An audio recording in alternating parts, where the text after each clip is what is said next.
আপোনালোকে জানে যে বড়ো শান্তি চুক্তিৰ যি স্বাক্ষৰিত হৈছিলে তাৰ দফা 9.4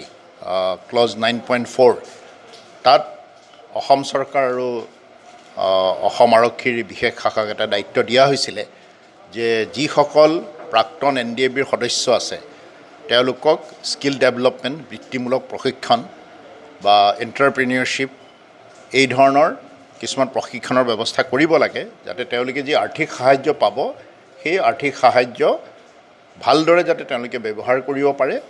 আৰু তেওঁলোকে স্বাৱলম্বনৰ পথত আগবাঢ়ি গৈ নিজকে অৰ্থবহভাৱে সমাজৰ লগত মিলিত হ'ব পাৰে সমাজৰ উন্নতিত যাতে তেওঁলোকে বিশেষভাৱে যোগদান দিব পাৰে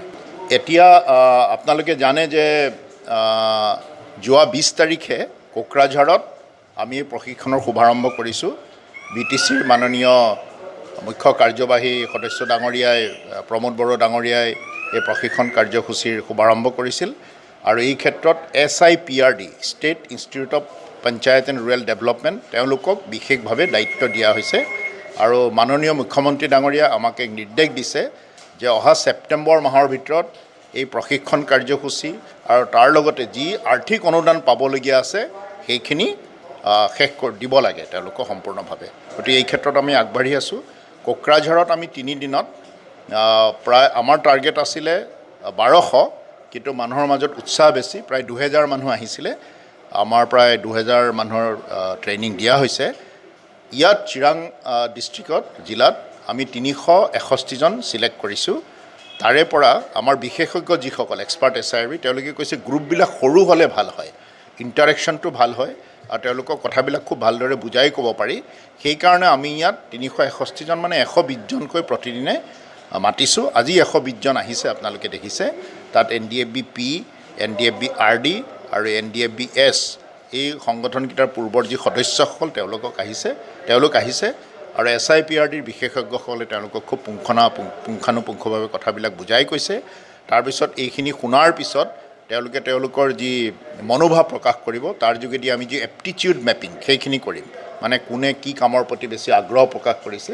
আমি তেনেকৈ এইটো ব্যৱস্থা কৰিছোঁ আৰু পৰ্যায়ক্ৰমে চিৰাঙৰ পিছত আমি বাক্সা ওদালগুৰি শোণিতপুৰ বিশ্বনাথ চাৰিআলি তাত আমি এই জিলাকেইখনত আমি প্ৰশিক্ষণৰ ব্যৱস্থা কৰিম আৰু অসমৰ বিভিন্ন ঠাইত য'ত আছিল পূৰ্বৰ সদস্যসকল তেওঁলোকক মাতি আনি এইবোৰ ঠাইত প্ৰশিক্ষণ দিয়া হ'ব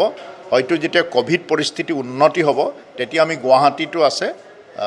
SIPRD ট্ৰেইনিং ইনষ্টিটিউট বৰ ভাল আছে তালৈকে আমি মাতি লৈ যাম আৰু তাতো আমি ট্ৰেইনিঙৰ ব্যৱস্থা এই ক্ষেত্ৰতো কথা পাতি থকা হৈছে অসম চৰকাৰে আৰু ভাৰত চৰকাৰৰ লগতো কথা পাতি আছে আৰু ইতিমধ্যে আমি আৰ্মি পেৰামিলিটাৰী ফ'ৰ্চ তেওঁলোকৰ যি ইয়াৰ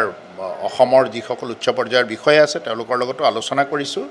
BSFে ইতিমধ্যে মত প্ৰকাশ কৰিছে তেওঁলোকে উইলিংনেছ দিছে